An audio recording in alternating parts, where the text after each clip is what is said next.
The old-timer farmer. Don't let the name fool you. He's been on this land since before you were a concept. His grandfather worked it, his father worked it, now he works it. Same field, same tools, roughly the same methods used in the 1800s, and he will defend every single one of them to the grave. He doesn't use GPS. He uses his feet, walks the row, bends down, grabs a handful of dirt, squeezes it, rubs it between his fingers like he's reading a language. You ask what he's checking for, he says he just knows. What does that mean exactly? He can't explain it, doesn't want to. Explanation is for people who don't know the land yet. He knows the land knows him. It's a relationship you wouldn't understand. He plants by the moon, not as a joke, as a sincere, deep-seated agricultural philosophy passed down through 4 generations of people who also planted by the moon. Nobody in the family has ever questioned whether it actually works. The yields are fine, that's proof enough. The yields are also the same every year regardless of moon phase, but he doesn't track that. Numbers are for accountants. He's a farmer. He has 1 tractor. It's older than most marriages in this country. The cab has no air conditioning. The seat is held together with a strip of duct tape he put there in 1987 and has never replaced because it still works. Someone once offered to help him upgrade to a newer model. He looked at them, long pause, walked away. The conversation was over. He doesn't need new. New breaks down, old keeps going. His tractor keeps going because he fixes it himself every single time something fails, which somehow proves his point. Every repair is evidence of self-sufficiency. He doesn't see the irony. The irony doesn't matter. The field still gets worked. He's up at 4:30 every morning. Not because an alarm goes off, because that's when he wakes up. His body has been doing this for 60 years without being asked. He eats the same breakfast, same chair, same window facing the same field. Content. Genuinely content. The most content man you'll ever meet who has also never once in his life considered whether he could be doing things differently. The millionaire farmer. He does not look like a farmer. He looks like a farmer's lawyer, or a farmer's accountant, or the man who bought the farm where the farmer used to work. He's wearing a collared shirt at 7 in the morning because he has a call with an investor in Singapore at 8. He owns 4,000 acres across 2 states. He hasn't walked most of them. He has drones for that. 40 drones. They fly at dawn automatically and send him a report to his phone while he drinks a very specific type of coffee that costs more per cup than some of his workers make in an hour. He doesn't think about that. He thinks about the report. Soil moisture is down 2% in the northeast quadrant. He sends a message. Someone adjusts the irrigation. He is back in his kitchen. The whole thing took 90 seconds. Farming, he says, is really just a logistics business. He says this at conferences. People nod. He has sensors in the ground, satellites overhead. He subscribes to a weather modeling platform that costs $12,000 a year and is worth every cent, apparently. He read that somewhere. He shares the article. He farms at scale, he says. What does that mean? It means he makes decisions that affect 10,000 acres from a standing desk in a smart home. His operation produces almonds, pistachios, and something involving soybeans that he can't fully explain off the top of his head, but his team handles it. He has a team. The team has a team. Somewhere on this property, there is a man named Dale who actually knows what's happening in the soil.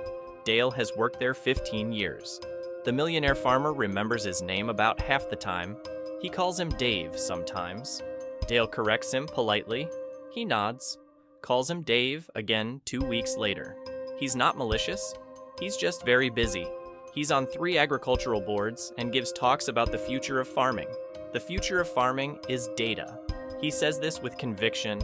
He genuinely believes it. He also can't tell you what corn looks like at the tassel stage, but the drones can. So it's fine. It's fine. The Facebook farmer. He has a group.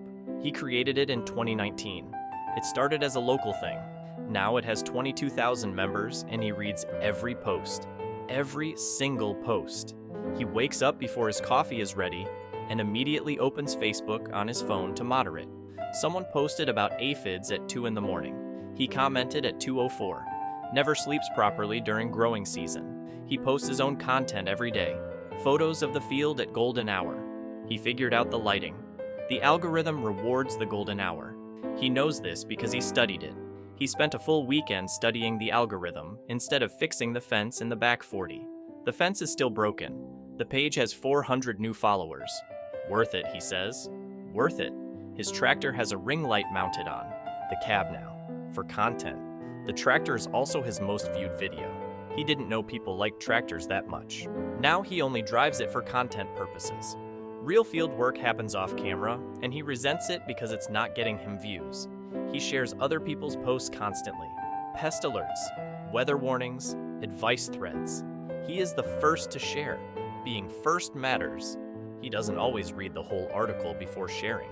He shared a piece once about a fungal outbreak that turned out to be satire from a humor account.